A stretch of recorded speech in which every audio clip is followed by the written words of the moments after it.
जय गौरी शंकर। संतान सप्तमी व्रत भाद्रपद मास के शुक्ल पक्ष की सप्तमी तिथि के दिन किया जाता है। इस वर्ष 30 अगस्त 2025 के दिन मुक्ता भरत संतान सप्तमी व्रत किया जाएगा। यह व्रत विशेष रूप से संतान प्राप्ति, संतान रक्षा और संतान की उन्नति के लिए किया जाता है। इस व्रत में भगवान शिव एवं माता गौरी की पूजा का विधान होता है। भाद्रपद शुक्ल पक्ष की सप्तमी का व्रत अपना विशेष महत्व रखता है। धार्मिक मान्यता के अनुसार संतान सप्तमी के दिन भगवान सूर्य, माता पार्वती और भोले शंकर की विधि विधान पूर्वक पूजा आराधना की जाती है। मान्यता है कि इस दिन सच्चे मन से व्रत करने से संतान का स्वास्थ्य, भाग्य और जीवन खुशियों से भर जाता है। सप्तमी का व्रत माताओं द्वारा किया जाता है। इस व्रत को करने वाली माता को प्रातः काल में स्नान और नित्य क्रम क्रियाओं से निर्वृत्त होकर स्वच्छ वस्त्र धारण करना चाहिए। इसके बाद प्रातः काल में ही श्री विष्णु और भगवान शिव की पूजा अर्चना करनी चाहिए और सप्तमी व्रत का संकल्प लेना चाहिए। त्योहार व्रत कर दोपहर को चौक पूरकर चंदन, अक्षत, धूप, दीप, नैवेद्य, सुपारी तथा नारियल आदि से शिव पार्वती की पूजा करनी चाहिए।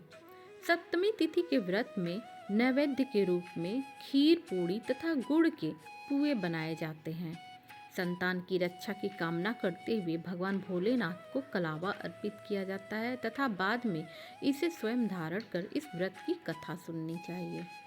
तो आइए संतान सप्तमी की व्रत कथा का श्रवण किया जाए। सप्तमी व्रत कथा।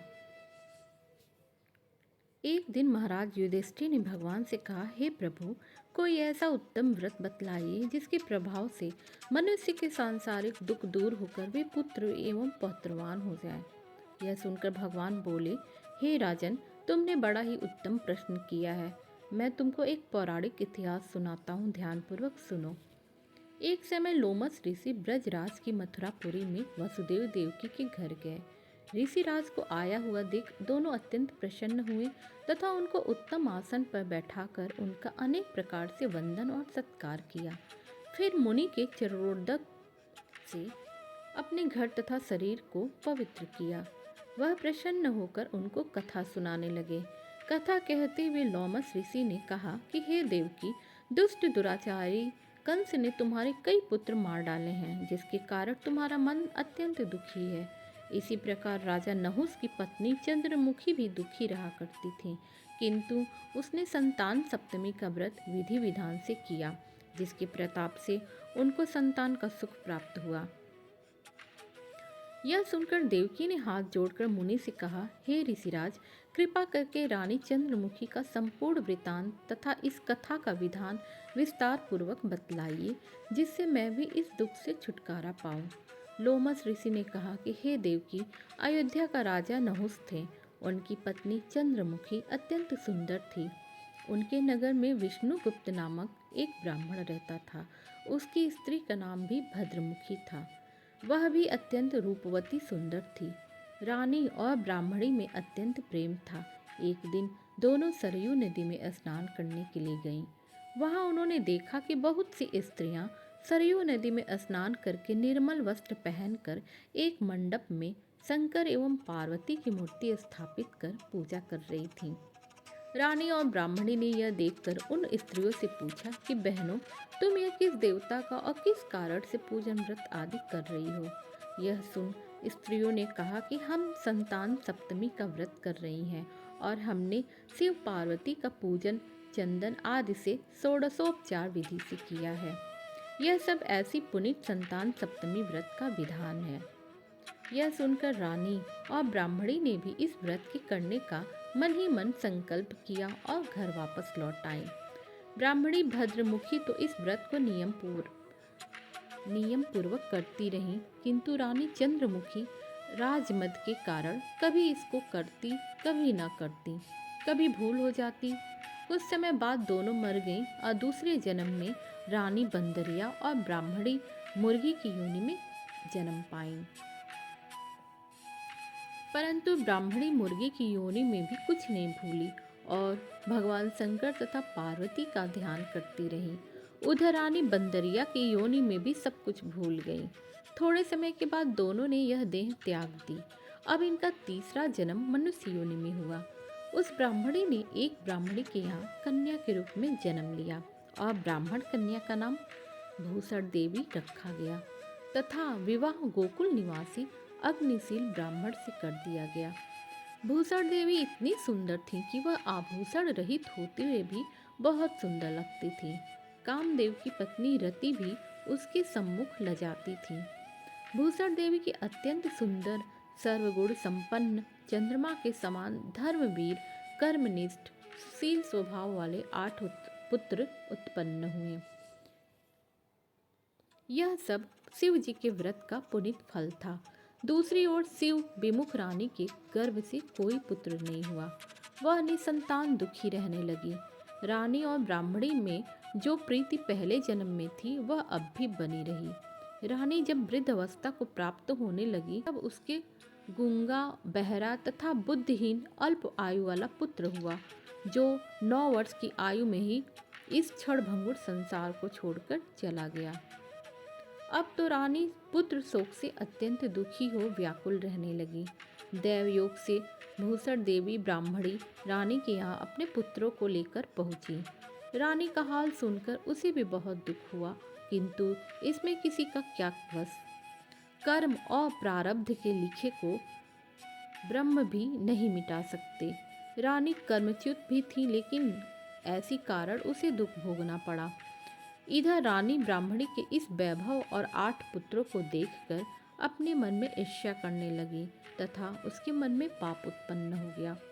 उस ब्राह्मणी ने रानी का संताप दूर करने के निमित्त अपने 8 पुत्र रानी के पास छोड़ दिए। रानी ने पाप के वशीभूत होकर उन ब्राह्मणी पुत्रों की हत्या करने के विचार से लड्डू में विष मिलाकर उनको खिला दिया, परंतु भगवान शंकर की कृपा से एक भी बालक की मृत्यु नहीं हुई। यह देखकर तो रानी अत्यंत ही आश्चर्यचकित हो गई और इस रहस्य का पता लगाने की ठान ली। भगवान की पूजा से निर्वित होकर जब भूसड़ देवी आईं तो रानी ने उनसे कहा कि मैंने तेरे पुत्रों को मारने के लिए इनको जहर मिलाकर लड्डू खिला दिया, किंतु इनमें से एक भी नहीं मरा। तूने कौन सा दान पुण्य व्रत किया है जिसके कारण तेरे पुत्र नहीं मरे और तू नित नए सुख भोग रही है? तेरा बड़ा सौभाग्य है। इसका भेद तू मुझे निष्कपट होकर समझा, मैं तेरी बड़ी ऋणी रहूंगी। रानी के ऐसे दीन वचन सुनकर भूसड़ देवी कहने लगी, सुनो, तुमको 3 जन्म का हाल कहती हूँ, इसीलिए ध्यानपूर्वक सुनना। पहले जन्म में तुम राजा नहुस की पत्नी थी और तुम्हारा नाम चंद्रमुखी था। मेरा भद्रमुखी था और ब्राह्मणी थी। हम तुम अयोध्या में रहते थे और मेरी तुम्हारी बड़ी पटती थी। एक दिन दोनों सरयू नदी में स्नान करने गए और दूसरी स्त्रियों को संतान सप्तमी का उपवास शिव जी का पूजन अर्चन करते देखकर हमने इस उत्तम व्रत को करने की प्रतिज्ञा की थी, किंतु तुम सब कुछ भूल गई और झूठ बोलने का दोष तुमको लगा और तुम आज भी भोग रही हो। मैंने इस संतान सप्तमी व्रत को आचार विचार सहित नियम पूर्वक सदैव किया और आज भी करती हूँ। दूसरे जन्म में तुमने बंदरिया का जन्म लिया और मुझे मुर्गी की योनि मिली। भगवान शंकर की कृपा से इस व्रत के प्रभाव तथा भगवान को इस जन्म में भी नहीं भूली और निरंतर उस व्रत को नियमानुसार करती रही। तुम अपने बंदरिया के जन्म में भी भूल गई। मैं तो समझती हूँ कि तुम्हारे ऊपर यह जो भारी संकट है उसका एकमात्र यही कारण है और दूसरा कोई इसका कारण हो ही नहीं सकता। इसलिए मैं तो कहती हूँ कि अब भी संतान सप्तमी व्रत को विधि सहित करो, जिससे तुम्हारा यह संकट दूर हो जाए। लोमस ऋषि ने कहा, हे देवकी, भूसड़ ब्राह्मणी के मुख से अपने पूर्व जन्म की कथा तथा संतान सप्तमी व्रत संकल्प इत्यादि सुनकर रानी को पुरानी बातें याद आ गईं और पश्चाताप करने लगी तथा भूसड़ ब्राह्मणी के चरणों में पड़कर क्षमा याचना करने लगी और भगवान शंकर पार्वती जी की अपार महिमा के गीत गाने लगी। उस दिन से रानी नियमानुसार संतान सप्तमी का व्रत किया, जिसके प्रभाव से रानी को संतान सुख भी मिला तथा संपूर्ण सुख भोगकर रानी शिवलोक को गई। भगवान शंकर के व्रत का ऐसा प्रभाव है कि पथभ्रष्ट मनुष्य भी अपने पथ पर अग्रसर हो जाता है और अनंत ऐश्वर्य भोग कर मोक्ष को प्राप्त होता है। लोमस ऋषि ने फिर कहा, हे देवकी, तुम भी इस संतान सप्तमी व्रत करने का संकल्प अपने मन में करो तो तुमको भी संतान सुख मिलेगा। इतनी कथा सुनकर देवकी हाथ जोड़कर लोमस ऋषि से पूछने लगी, हे ऋषिराज, मैं इस पुनीत संतान सप्तमी के व्रत को अवश्य करूंगी। कृपाकारी एवं संतान सुख देने वाले इस संतान सप्तमी व्रत का विधान, नियम, विधि आदि विस्तार से समझाइए। यह सुनकर ऋषि बोले, हे देवकी, यह पुनीत संतान सप्तमी व्रत भादों के महीने में शुक्ल पक्ष की सप्तमी के दिन किया जाता है। उस दिन ब्रह्म मुहूर्त में उठकर किसी नदी अथवा कुएं के पवित्र जल में स्नान करके स्वच्छ वस्त्र पहनने चाहिए। भगवान शंकर तथा जगदम्बा पार्वती जी की मूर्ति स्थापित करो। प्रतिमाओं के सम्मुख सोने चांदी के तारों का अथवा रेशम का एक गंडा बनाओ। उस गंडे में 7 गांठें लगाओ। इस गंडे को धूप, दीप, अष्टगंध से पूजा करके अपने हाथ में बांधो और भगवान शंकर से अपनी कामना सफल होने की प्रार्थना करो। उसके बाद 7 पुआ बनाकर भगवान का भोग लगाओ और 7 ही पुए तथा शक्ति सोने या चांदी की अंगूठी बनाकर इन सब को एक तांबे के पारा में रखकर उनका षोडशोपचार विधि से पूजन करके किसी सदाचारी धर्मनिष्ठ सतपात्रा ब्राह्मण को दान दो। उसके बाद 7 पुआ स्वयं प्रसाद के रूप में ग्रहण करो। इस प्रकार इस संतान सप्तमी व्रत का पारण करो।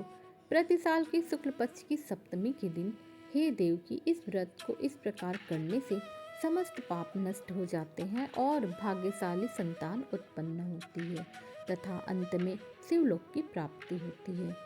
हे देवकी, मैंने तुमको संतान सप्तमी का व्रत संपूर्ण विधान सहित वर्णन किया है। उसको अब तुम नियम पूर्वक करो, जिससे तुमको उत्तम संतान पैदा होगी। इतनी कथा कहकर भगवान आनंद कंद श्री कृष्ण ने धर्मावतार युधिष्ठिर से कहा कि लोमस ऋषि इस प्रकार हमारी माता को शिक्षा देकर चले गए। ऋषि के कथानुसार हमारी माता देवकी ने इस व्रत को नियमानुसार किया, जिसके प्रभाव से मैं उत्पन्न हुआ। यह व्रत विशेष रूप से स्त्रियों के लिए कल्याणकारी है, परंतु पुरुषों को भी समान रूप से कल्याणदायक है। संतान सुख देने वाला, पापों का नाश करने वाला यह व्रत बहुत ही उत्तम है। नियम पूर्वक जो कोई इस व्रत को करता है और भगवान शंकर और पार्वती जी की सच्ची मन से आराधना करता है, निश्चय ही अमर प्राप्त कर अंत में शिवलोक को जाता है। बोलो शंकर भगवान की जय। संतान सप्तमी स्तुति। हे दया सागर, दया कर दास तो संतान दो, दीन बंधु दीन प्रार्थना पर ध्यान दो। पुत्र बिन यह व्यर्थ जीवन भार सा लगता है, दीप जन के कल्पतर प्रभु पुत्र शिक्षा दान दो। गृहिणी घर में बिलखती रात दिन, आत्मज बिन गोदी इसकी जल्दी भर दो। पुत्र भिक्षा का दान दो। पाप जन्म विघ्न बाधा और सब हर लो, मेरे अनेक दुष्ट कृतों की ओर मत कुछ ध्यान दो। है नहीं अवलंब मेरे सब कृपा तेरी बिना, रोते हुए के आंसुओं को पोंछ कर संतान दो। दुख सागर में पड़ा हूँ प्रभु, नाविका बनो, अवलंब मैं संतान रूपी, हे प्रभु जलदान दो। पापी ना मुझसा अन्य होगा, पाप हर तुम सा नहीं, आप अपने दास पर ही दीन बंधु ध्यान दो। संतान भिक्षा मांगता कर जोड़ बिनती विगत हो, मुझ भिखारी को प्रभु अब पुत्र भिक्षा का दान दो।